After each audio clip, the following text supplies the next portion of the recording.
Hello मेरे प्यारे मित्रों, बच्चों, दोस्तों।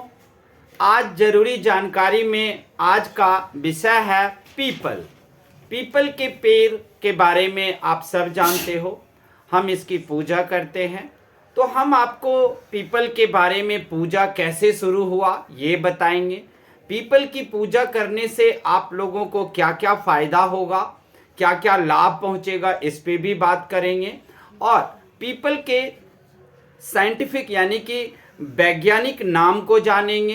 पीपल के बारे में वैज्ञानिक शोध को भी जानेंगे और आपके साथ हम सारी जानकारी शेयर करेंगे। सबसे पहले हम देखते हैं कि पीपल के पेड़ कौन से किंगडम में है। तो जो भी साइंस पढ़ते हैं उनको पता है, पीपल का किंगडम है प्लांटी, ऑर्डर है रोसेल्स और साइंटिफिक नेम है इसका फिकस रिलीजियोसा, जीनस है इसका फिकस और स्पेसीज है रिलीजियोसा। क्लास कौन से क्लास में आता है ये? क्लास में है ये मैग्नोलिपसाइडा क्लास का है ये। डिवीजन कौन से डिवीजन में आता है? तो मैग्नोलियोफाइटा में आता है ये। आप लोगों ने टेरिडोफाइटा, थैलोफाइटा ये पढ़ा होगा। तो पीपल का पेड़ जो है वो उसका डिवीजन है मैग्नोलियोफाइटा में आता है ये। पीपल को अगर देखें तो हमारे धर्म ग्रंथ में बहुत सारी जगहों पर ये जुड़ा हुआ है और बौद्ध धर्म से भी जुड़ा हुआ है।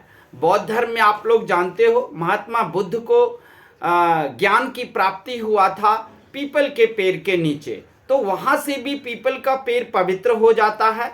बौद्ध धर्म के अनुसार भी पीपल का पेड़ पवित्र हो जाता है क्योंकि भगवान महात्मा बुद्ध को पीपल के पेड़ के नीचे ही ज्ञान की प्राप्ति हुई।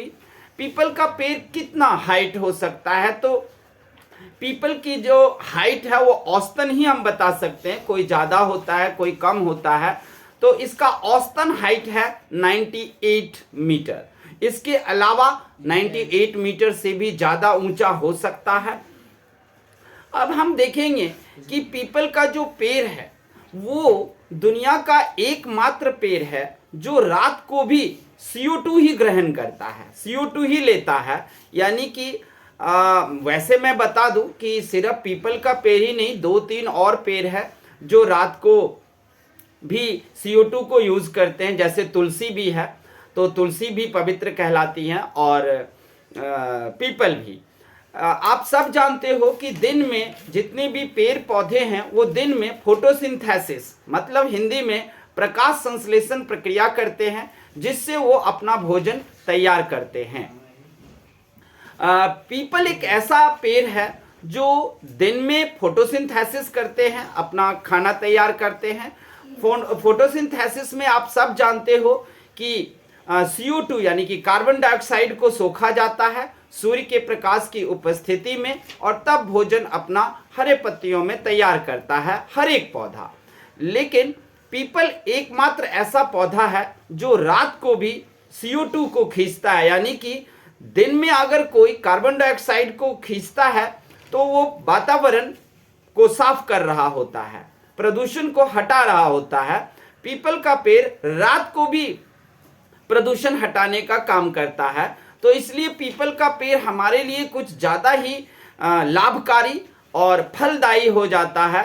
हर तरीके से ये हमें लाभ पहुंचाता है, दिन में भी और रात में भी। रात में CO2 को ये सोखता है। लेकिन आप लोग ये एक क्वेश्चन पूछ सकते हो कि अगर रात में तो फोटोसिंथेसिस कैसे होगा, प्रकाश संश्लेषण की प्रक्रिया रात में कैसे होगा, क्योंकि सूर्य की प्रकाश तो है ही नहीं। तो हम आपको बता दें कि सूर्य के प्रकाश रात में तो नहीं होता है, लेकिन वो CO2 को खींचकर फिर करता क्या है? तो CO2 को खींचकर पीपल का पेड़ रात में कैम करता है, CAM।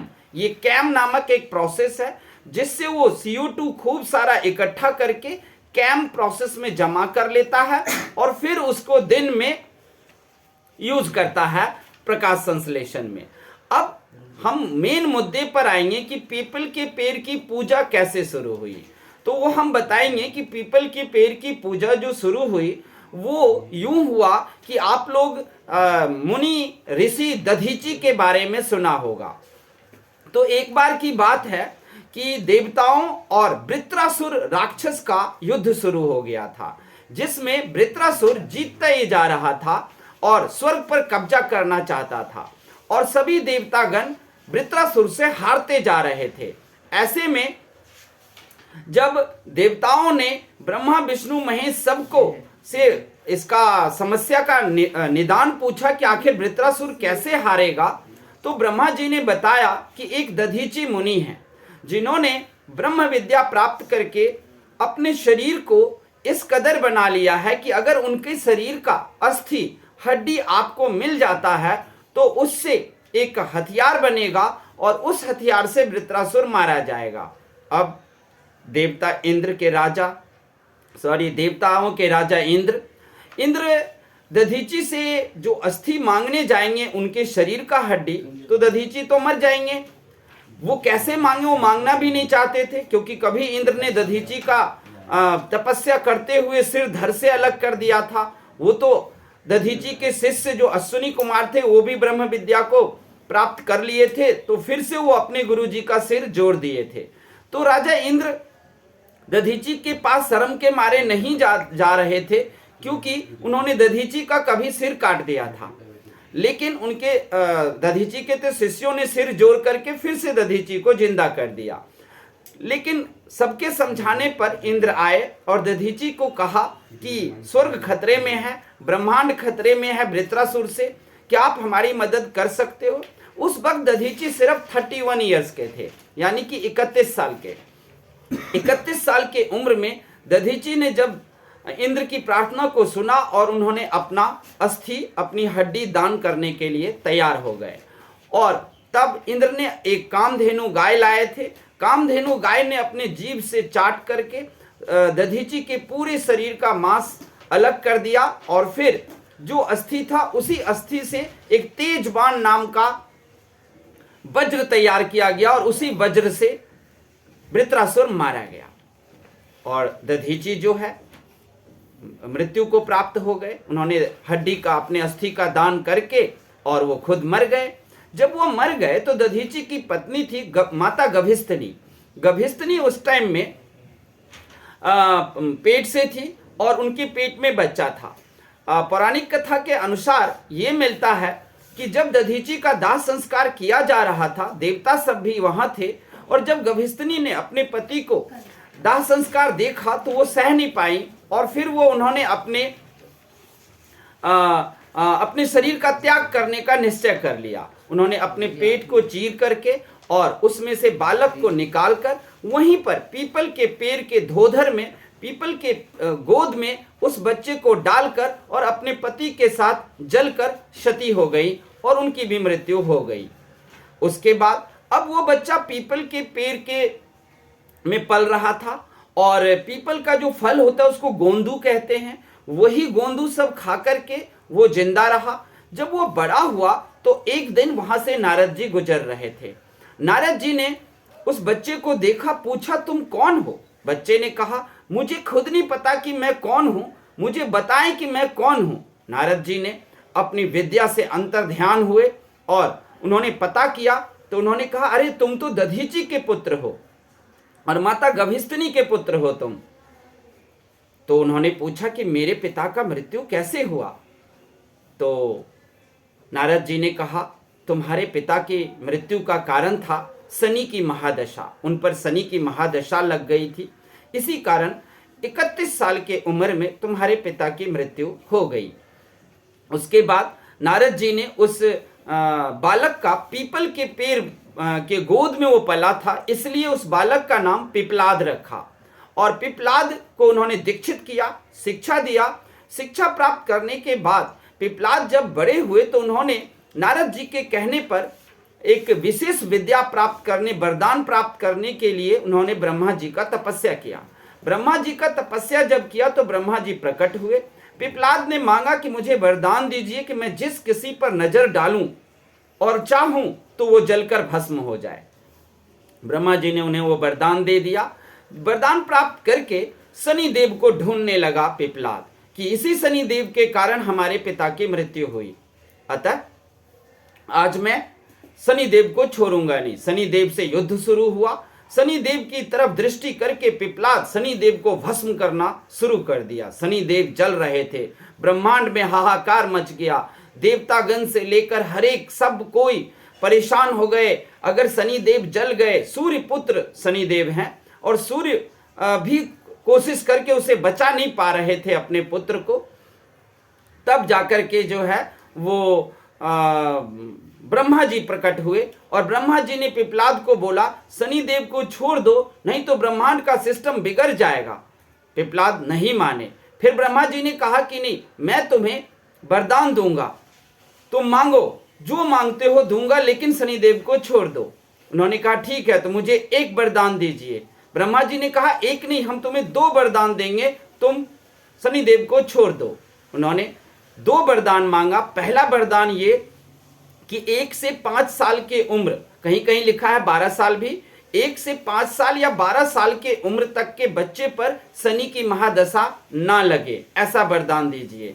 दूसरा वरदान, मैं पीपल के गोद में पला बढ़ा, इसीलिए पीपल की पूजा करे लोग, और पीपल की जो भी पूजा करेगा उसकी शनि की महादशा दूर हो जाएगी। क्योंकि शनि महादशा से किसी की भी हेल्थ खराब रहता है और घर में धन भी नहीं आता है। इसीलिए हमें ये दोनों वरदान चाहिए। ब्रह्मा जी ने दोनों वरदान दे दिया। तो अब आप लोगों को समझ में आया कि पीपल की पेड़ की पूजा कैसे शुरू हुई।